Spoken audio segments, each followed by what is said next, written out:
Kakapasok lang, grabe to, napahiya PBBM Garcia, walang nagawa sa matinding pinakita ni VP Sara.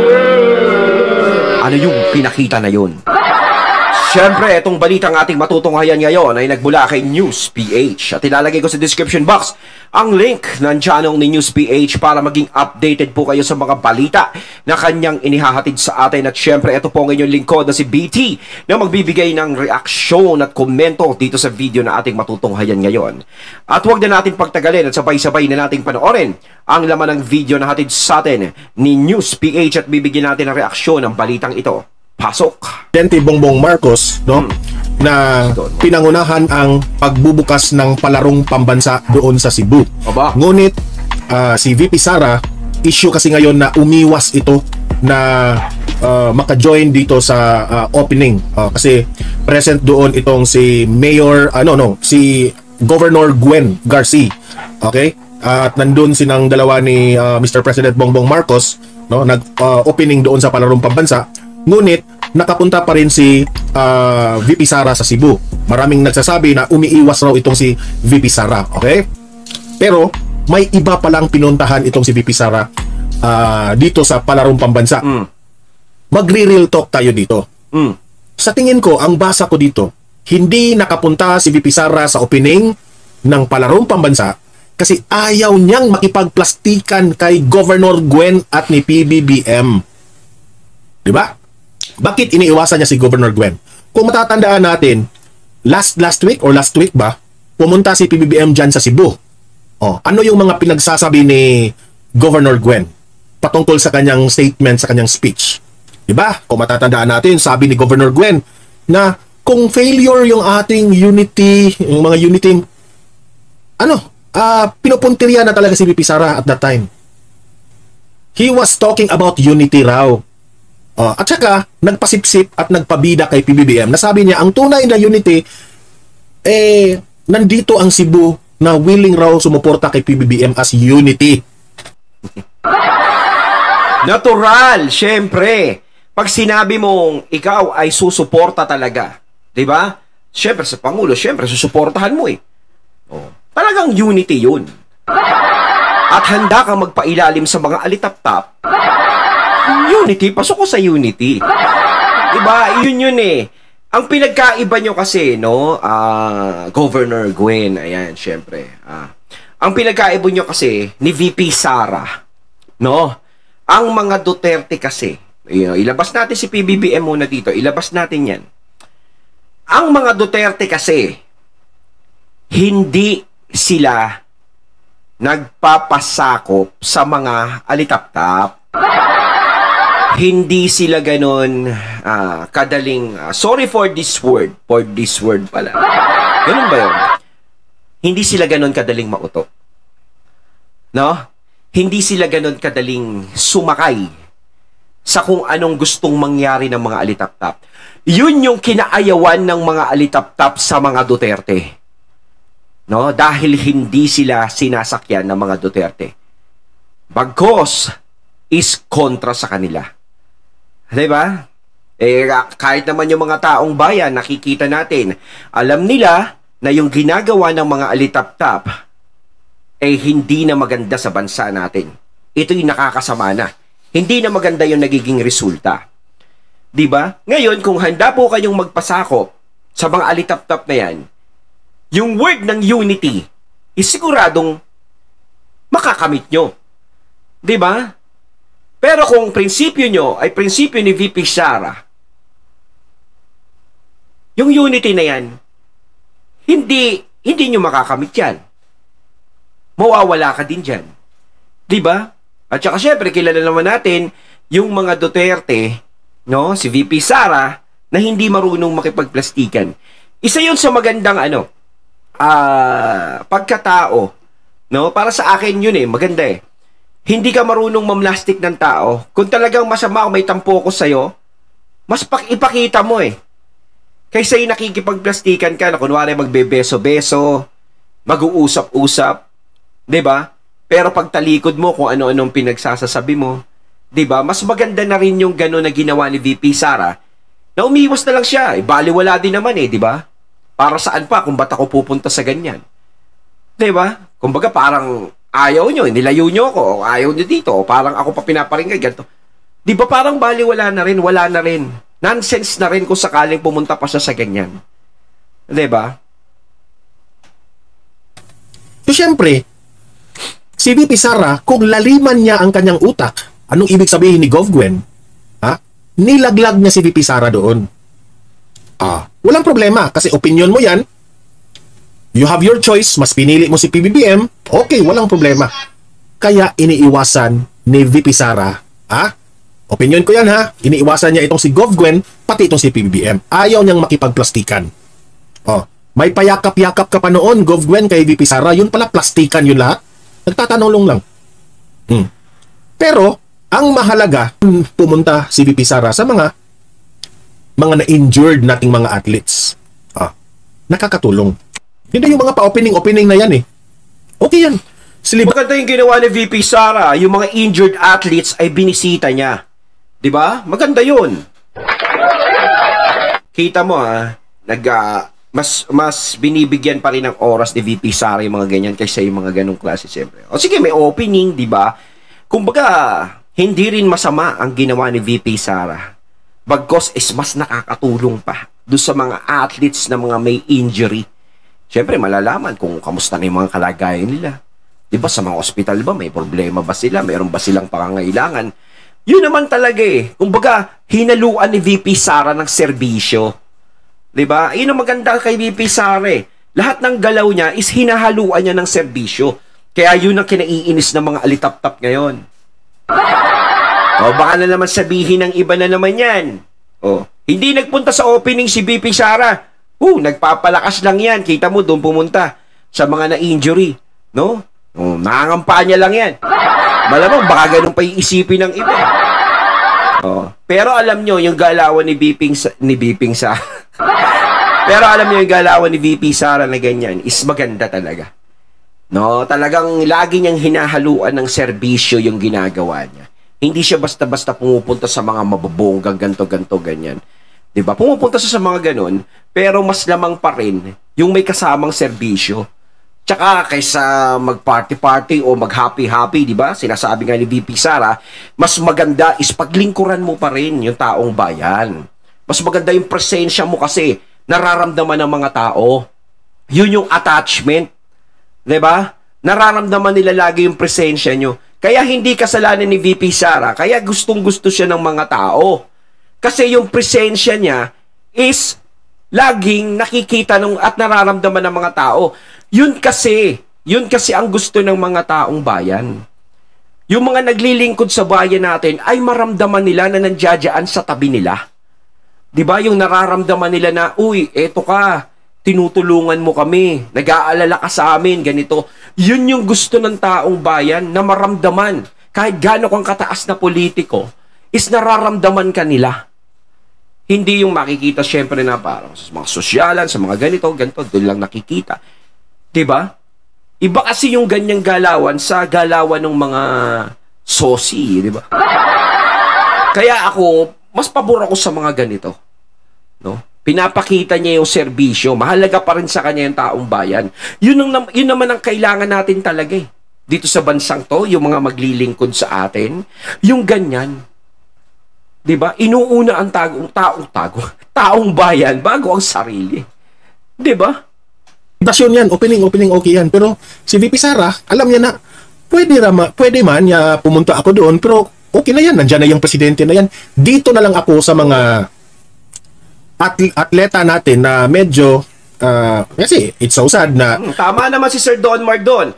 Nandun naman ang presidente, so hindi nila kailangan pumunta ron. So eto naman, puntahan naman ni VP Sara, di ba? Kumbaga hati lang, di ba? O nandiyan ka na, ikaw nang bahala diyan. Bahala ka sa buhay niya, parang ganito. Ako bahala ako dito sa buhay ko, di ba? Ganun yan. Ikaw ay ilang taon mo yang pinaghandaan, no? Ilang months mong pinaghandaan na sasali ka sa kompetisyon ng palarong pabansa tapos nagka-injured ka. So at least ba naman na kahit hindi masyadong naging tagumpay ang inyong pagiging player ng palarong pabansa, binisita ka ng Vice Presidente, and it's a very encouraging and they are very motivated by sa ginawa ng ating Vice Presidente. Okay? Na never give up. Yung injury po natin bilang atleta, natural lamang yan. Kung na-injure ka, babangon ka, babawi ka. Yan ang importante. So it's a good job na si VP Sara ha, kahit iniiwasan niya. Opinion ko yan ha. Hindi ko lang alam ang real reason ha, pero obvious. Nababasa natin eh. Iniiwasan niya si PBBM kasi ayaw niyang makipagbiso-beso. Ayaw niyang makipagplastikan. Ever since, hindi mo naman pinagtanggol si VP Sara. Ikaw, BBM, hindi mo naman ipinagtanggol. So, you deserve it.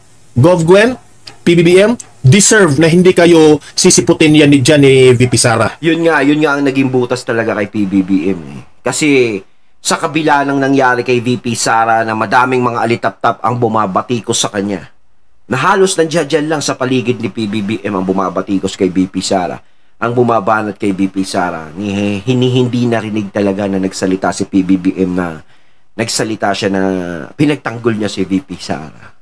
No, kaya naramdaman ng mga taong bayan, ng mga kaalyado ng mga Duterte, ganyan na, pinabayaan mo si Sara Duterte sa ere. Kasi nga, unity team, kailangan, kung ano man yan, kung ano man problema, is dapat talaga namamagitan ka dyan. Hindi na sa unity team, hindi na sa unity team ang pag-usapan natin dito. Yung pagiging magkaibigan nilang dalawa. Sa galawan po ni VP Sara, it's very obvious, huwag na tayong magbubulahan. Hindi kayo sinipot Gov Gwen kasi hindi plastic yung VP Sara. Okay? Anong ginawa mo? Nilaglag mo si VP Sara. Marami pang ang nagsasabi, ikaw Gov Gwen, sip-sip ka. Sip-sip ka kay PBBM. Tingnan lang natin kung mananalo ka pa. Diba? Yun lang. Tingnan lang natin. Tumiwalag ka sa kampo ng mga Duterte. Ayan sa mga katunay natin dyan na taga Cebu. Ayan comment lang po kayo sa comment box anong masasabi nyo kay Gov Gwen. Ayan, malakas pa ba si Gov Gwen sa Cebu? Sa tingin nyo, kung tayo gumawa ng sarili nating survey dito, ano sa tingin nyo? Bilangin ko kung sino ang nagsasabing, malakas pa yan. Hindi, mahina na yan. Bilangin ko kung sino. Remember, ang taong bayan ay lahat sa Duterte. Ang mga politicians na kumampi ngayon sa mga Marcos, good luck sa inyo. Iba kasi ang aura ng mga Duterte. Iba yung nila Ang kilos talaga ng mga Duterte talaga is para sa tao Diba? Pangmasa yung galaw nila Yun ang nagugustuhan sila sa kanila ng tao, kaya lalo pa silang lumalakas. Kahit na sinisira sila, hinihila sila, is talagang lumalakas pa rin sila at maganda pa rin ang tingin ng taong bayan sa kanila. Although may mga taong bayan din na iba na antay sa kanila. Pero mas lamang pa rin yung mga taong bayan na pumupuri sa kung ano yung ginagawa nila. Diba? Na natin kung baka magsulputan na naman kayo sa mga Duterte kapag mananalo ang mga Duterte. So, importante na natutugunan pa rin yung mga ginawa ni VP Sara sa mga atleta. Okay? So, importante yun. Ikaw, Mr. President, nakapunta ka ba doon sa mga injured na mga atleta ng palarong pabansa? Itatanong lang. Mas inuuna ni VP Sara it's really makikita mo yan, need yan ng financial assistance yung mga atleta na yan. So sa ganon binisita ni VP Sara, at least magaan-gaan yung loob nila. Okay? So ano sa tingin nyo?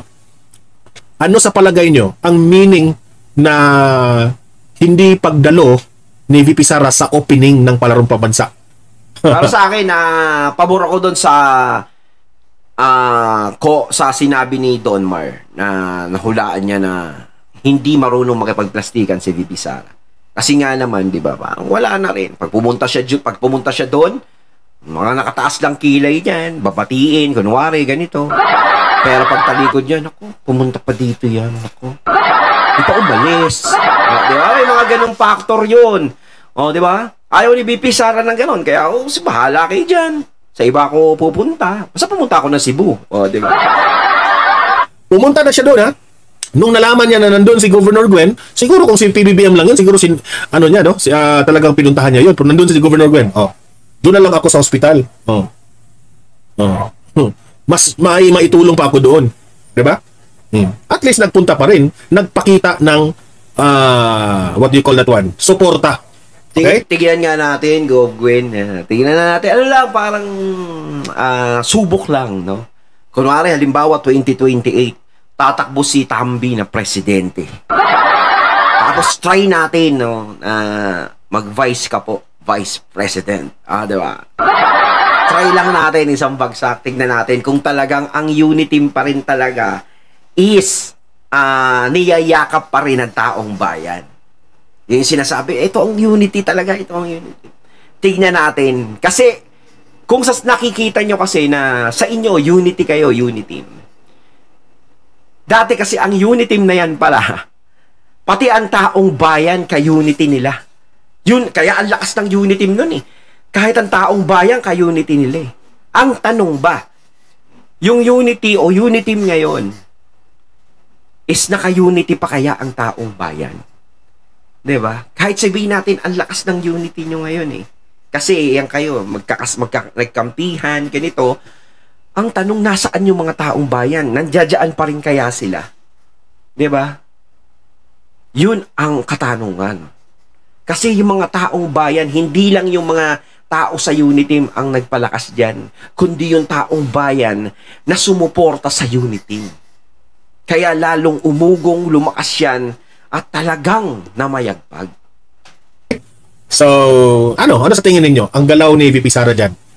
It means to say, wala na talaga. Wala na talagang unity team. Wala na. Ha?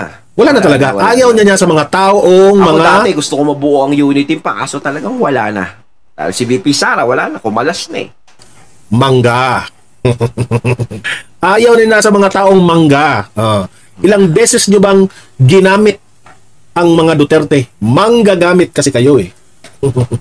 Yung mga bashers dito, inggit. Sige. Kayong mga bashers dito, iyak. Iyak kayo. Wala kayong mapapala dito sa aking vlog. Masasaktan lang talaga kayo. Okay, so aside from this, itong gobyerno ni PBBM, itong kamera, napapalapit na zona ni Presidente Bongbong Marcos ang budget para sa pagkain. 20 million pesos. Ay, 20 million. Sa lahat ng mga bisitang dadalo sa zona ni PBBM, 20 million pesos. Malaki ba yan? Siyempre, malaki. Laki nun, 20 million. Di ko maintindihan itong gobyernong ito. Laki mo, pag dito may birthday, 3,000 lang. Masaya na. Hindi! Laki nung 20 million, grabe ah. Ang daming mga steak yun. Naghihirap na mga kababayan natin. Dati kasi ang unity, masa eh. Masa ang tingin ko nun sa unity, kaya tuwan-tuwa ako. Ngayon, parang nag-iba na yung dating ng unity talaga eh. Parang ano na eh, sosyala na eh.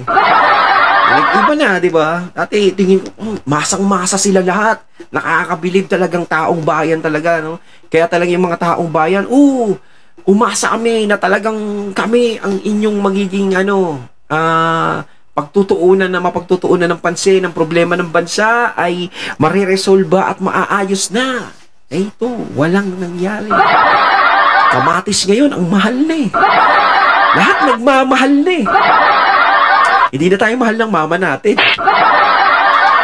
Sa akin very insensitive talaga itong gobyerno natin ngayon.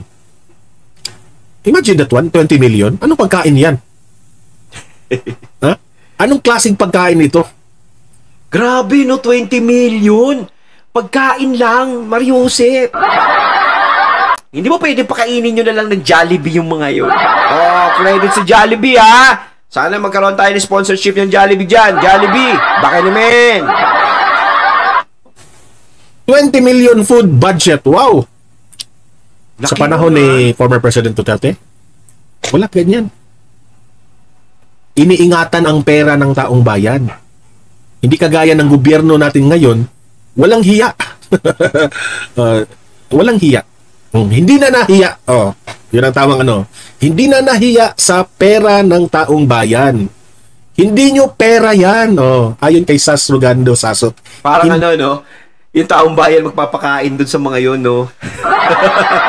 Okay. Di mo pera yan. MOOE. Kasi syempre, 20 million na yan, doon ba huhugutin yun? Syempre, saan ba huhugutin yun? Syempre, may pondo yun. Syempre, yung pondo, saan ba nagagaling? Sa taong bayan, sa mga buwis yun. Kaya yung taong bayan magpapakain doon. Yung mga galit sa mga Duterte, papakainin ng taong bayan. Yun, yung mga katunay dito na nakasuporta sa Duterte. Sa mga Duterte, ha? 20 million kasama yung pondo nyo dyan, kasama yung pera nyo dyan. Pakainin nyo yung mga galit sa mga Duterte.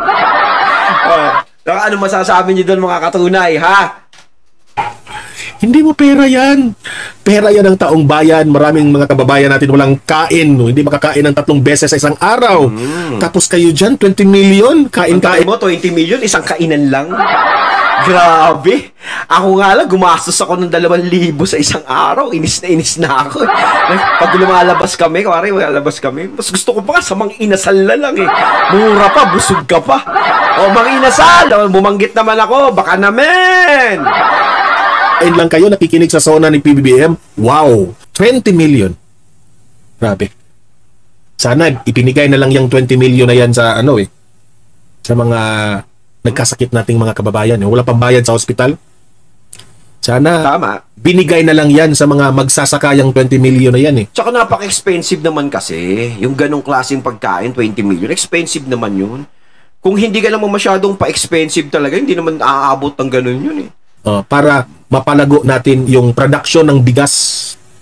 Mapabilis ang production ng bigas sa pobre nating mga kababayan ng mga magsasaka na naghihirap, nagtatanim pero lugi sila. Kasi itong gobyernong ito, ginigipit nila ang mga magsasaka na binaba yung taripa plus nag-angkat pa tayo sa ibang bansa kawawang mga magsasaka. Sana ibinigay na lang itong 20 million sa mga magsasaka. Ayun, at ating natunghayan ng video na nagmula kay News PH at syempre yung boses na yun na binigyan natin ng reaksyon na nagmula kay Don Mar TV. Ayan mga katunay, kayo anong masasabi nyo tungkol dito sa 20 million na to? Comment lang po kayo sa comment box. So once again, I'm BT and I'm out. Peace.